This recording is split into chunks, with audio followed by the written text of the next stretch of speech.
Untuk El Nino sendiri kita masih tetap pantau, meskipun sudah tidak ada kondisi-kondisi yang menjadi atensi kita secara nasional terkait dengan dampak ini khususnya pada hidrometeorologi kering.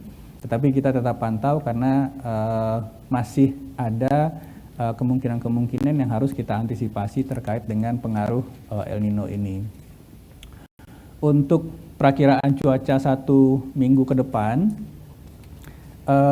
untuk siaga itu kita lihat di Provinsi Aceh, Sulawesi Selatan, kemudian bagian timur, khususnya bagian utara, dan juga Riau dan Sumatera Barat masih tetap harus waspada.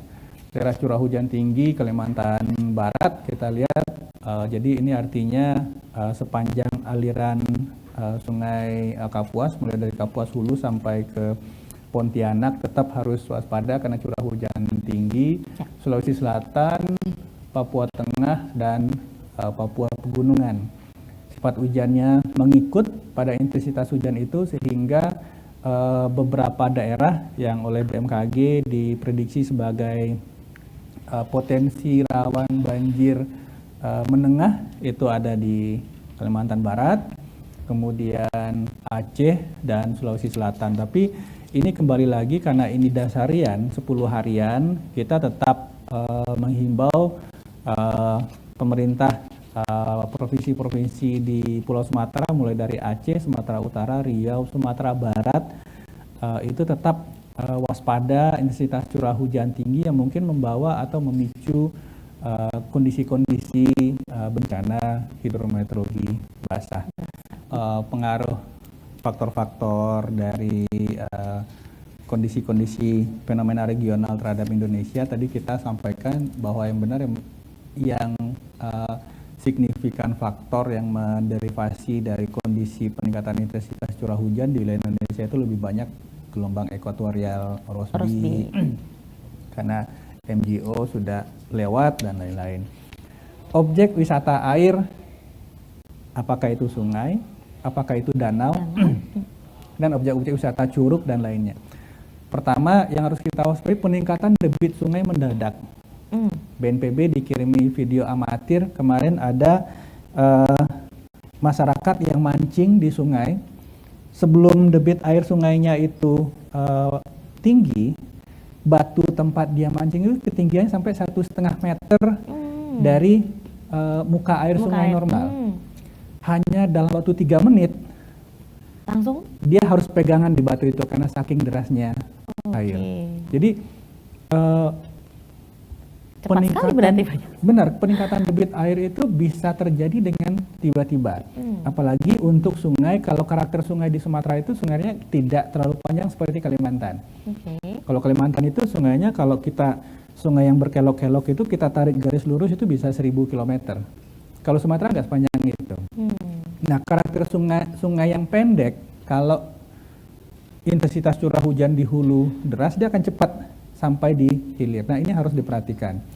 Kemudian, ketika kita sedang berwisata, kalau saya perhatikan Jawa Barat, Jawa Tengah, Jawa Timur, sekarang yang lagi hype-nya itu ada pondok-pondok di pinggir sungai. Jadi ketika bangun pagi dengar suara burung, ada gemericik air. Nikmat sekali. Ini sangat sangat. Pak, boleh nggak sih kita pergi ke itu? Boleh. Tapi jangan lupa tetap jaga kesiapsiagaan. Bukan berarti kemudian waduh ini musim hujan nih kita jangan ke sana. Kita memang harus siaga. Jadi waspada itu bukan berarti takut. Kalau takut, kita nggak tahu apa yang harus dilakukan. Kalau waspada, kita tahu yang harus dilakukan. Ketika kita berwisata ke daerah wisata air, sungai, danau, perhatikan tempat ini, tempat hotel saya, kalau dapat tempat evakuasi nggak. Cek aja, saya akan nginap di sini. Begitu sudah sampai, ini daerah saya rawan bencana apa ya?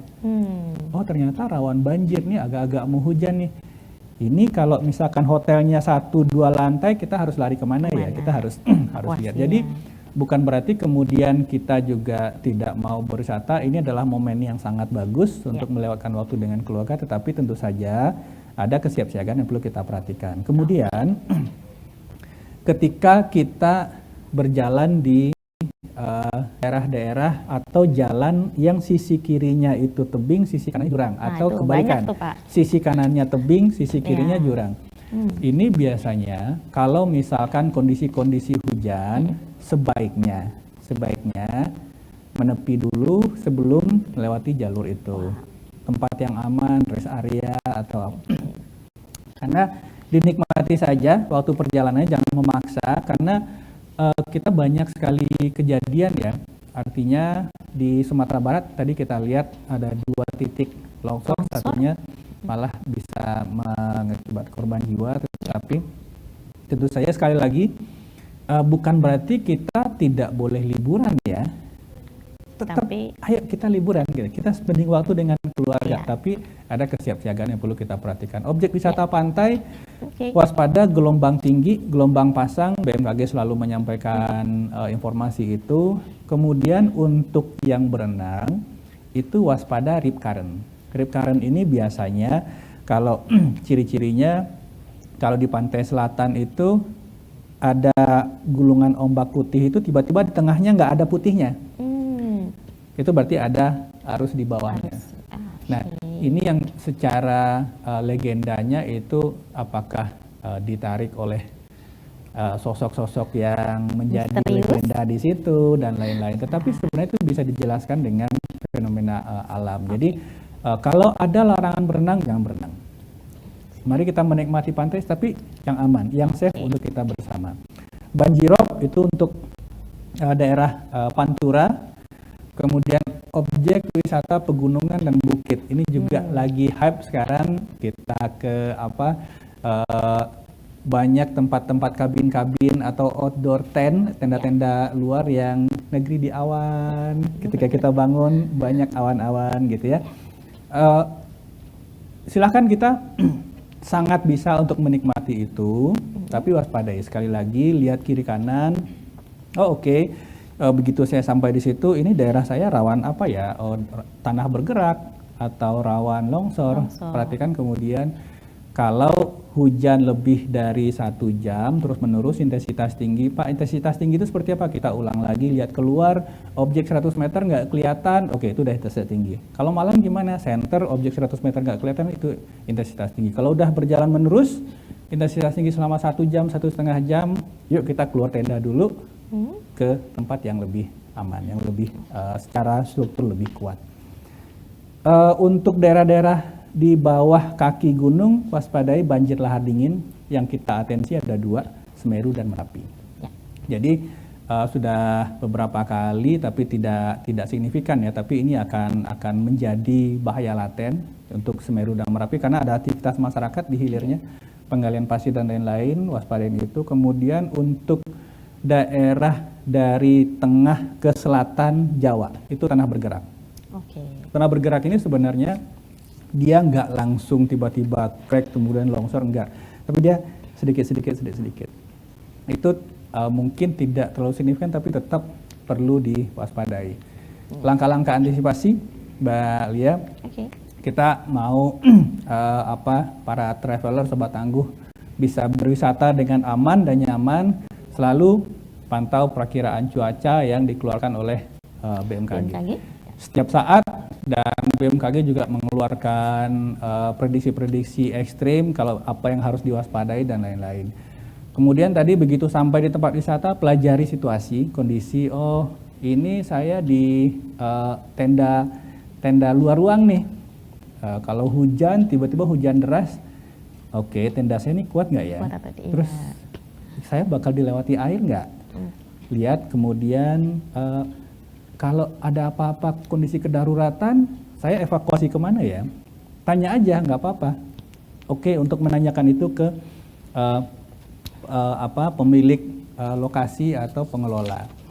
Dan sekali lagi, BNPB sudah menyiapkan peta mudik atau peta jalur Nataru 2023 rawan bencana, itu Sumatera dan Jawa, Mbak Lia. Seluruh jalur jalan nasional, jalan provinsi, jalan kota, dan jalur kereta api. Itu bisa diakses di mana, Pak? Di aplikasi Inaris. Kalau minggu lalu kita masih menaruh itu di laman online Ya. inaris.bnpb.go.id. Saat ini sudah Bisa kita Bisa. lihat di handphone ya aplikasi. Pak?